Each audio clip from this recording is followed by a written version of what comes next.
Assalamualaikum warahmatullahi wabarakatuh. Apa khabar kalau semua sehat? Okay, tadi saya buat video, sekarang saya buat minggu depan episod bahagia yang tertangguh sangat-sangat best.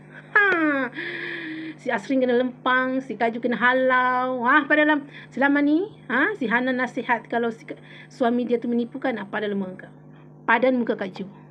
So korang mesti nak tengok kan. So jom layan. Terima kasih selalu bagi Raika macam-macam. Kasih awak tu sebenarnya dah lama dah saya terima. Cuma kasih saja.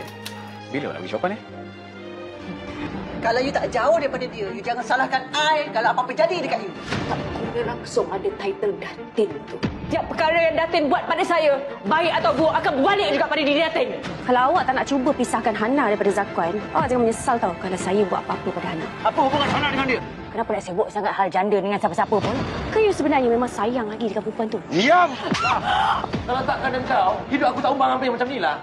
Hidup hang pura-pura disebabkan Nazri tau. Tutup mulut kau. Kau dengan laki kau. Keluar dari rumah ni. Rumah kau kan dah kena gadai. Hari-hari aku berdoa pada Tuhan tu tak? Minta balas balik semua perbuatan zalim kau dekat aku. Aku kabur dekat doa kau. Laki zalim. Zalim. Sekali lagi kau sentuh anak. Pecahkan muka kau. Sudah tengok? Kadang-kadang macam pada muka Kaju. Pada muka Kaju dah kena halau, si Asrin kena lempang, si Armin dengan si Hana makin adalah bibit cinta dengan si Datin. Si Hana jumpa si Datin, lawannya si Datin. Si Datin tu sebenarnya okey.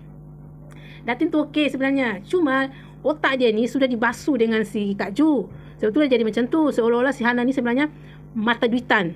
Si Armin kan kaya. So itu yang dia jadi macam tu. Akhirnya saya rasa episod minggu depan tu si Zakwan ni dah tahu kalau si Asrin ni ada anak. Sebab last episod tu anak si Asrin muncul. Dia langgar si Asrin kan. Lepas tu terjatuh. Lepas tu ke Mami. Lepas tu si Zakwan, Mami, bersambung. So, cuba like, comment dan subscribe.